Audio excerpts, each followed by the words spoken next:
All right, so here's a super hot, totally amazing first-time buyer program in Virginia. This is going to let you buy with as little as 0% down, and that's all without even being a veteran. Okay, so in this video, I'm gonna show you all you need to know about it, and even show you the math of how much you need to bring to closing or not for a sample purchase price. Just for some background, it is given up by the Virginia Housing Department Authority. The first letters of those four words make up VHDA. That's why it's known as the VHDA loan. Now in 2024, you can use this for a house of up to $725K if you're in the DC metro area. It varies by county. So the point of this program is to help the honest, responsible, hardworking peoples who, even with good credit, have a hard time saving up a 3% down payment to buy a home. Because without this program, you'd have to save 3% for a down payment on a conventional loan or 3.5% on an FHA loan. And that's before accounting for another 3% or so in closing costs and prepaids. So without seller help, and without this VHDA program, you could need to save 6 or 7% of the purchase price to buy. Okay, so there's a few different ways that you can set this program up for yourself. The first is with a grant to help with the down payment. This grant then allows you to only have to bring 1% for the down payment. The second way is to not bring a down payment, but then to have two loans combining for 100% of the purchase price. So you don't have to bring money for closing costs and prepaids. And then the third way is also to not bring a down payment, but instead of having two loans cover the full 100% of the purchase price, it will allow you to cover 101.5% of the purchase price, meaning that extra 1.5% goes towards covering your closing costs and prepaids. And that's before even asking the seller to cover some more or the rest of your closing costs. All right, so with a $375,000 purchase price, here's what it would look like in terms of what you'd need to save for closing day. A 3.5% down FHA loan means 13 grand down roughly, and roughly 11K for closing costs and prepaids.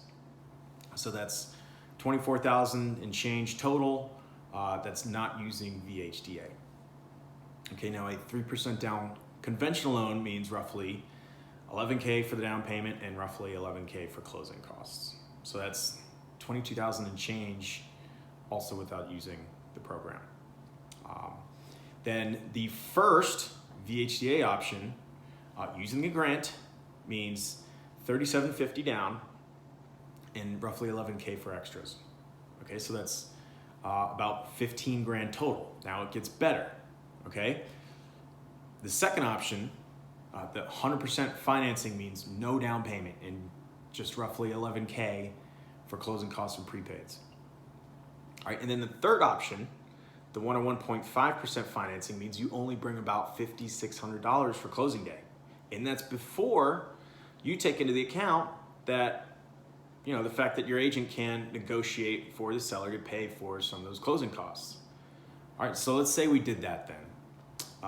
If you got a 1.5% seller subsidy, or roughly another $5,600, then the grant option would drop from about 15 grand at closing to about 9,300. The 100% financing option would drop from 11,000 about to about 5,600, and the 101.5% financing would drop to $0 required for closing. That's just with this hypothetical scenario I'm running it through. All right, so at that point, boom, like closing's paid for. So with help from the state and your agent getting the sellers to pay for a little bit of your closing costs, you could bring nothing. All right, and this happens sometimes. All right, now you usually have to offer to increase the purchase price to get the sellers to help with closing costs, but the increase in your payment resulting from the purchase price increasing is usually marginal. Then let's say if we were able to get you a 3% subsidy from the seller. So this is a little bit more than the 1.5% that I just got you, or your agent got you. But 3% from the seller, you'd only have to bring $3,700 roughly for the grant option and nothing for the no down payment options. All right, so that is the beauty of the VHDA program. All right, now for some very important notes on this program. Number one is you can't empty out all your bank accounts to purchase this. You do have to have 1% of the purchase price still remaining in your bank account or in your retirement accounts after you close on this. Also, the grant option usually has the best payment, usually has a better interest rate by 0.125%, an eighth of a percent as compared to the full financing options. The minimum credit score is higher.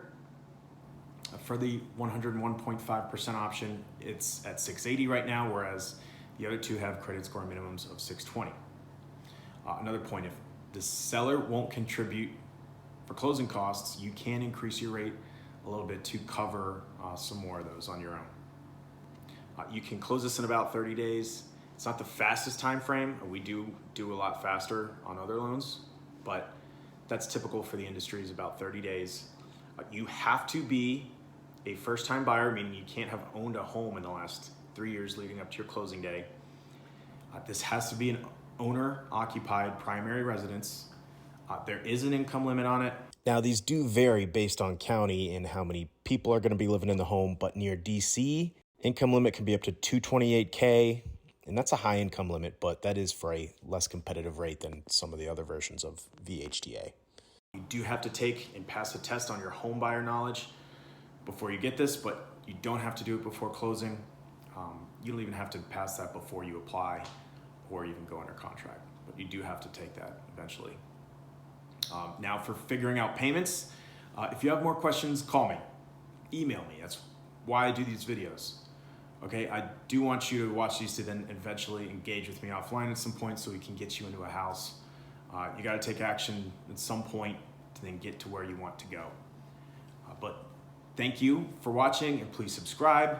Keep watching and do yourself a favor and watch my base playlist at Guiding Your Mortgage, where you just learn mortgage in an hour. If you want to know more or you don't know anything at all, that's where you want to go start. It's going to teach you everything that I would want to know about all this if I didn't know anything myself. It's about an hour long, chopped into 3 parts. You can speed it up if you want, and then there's tons of other great videos up on my channel once you're done with those. So thanks again, and I hope to see you there.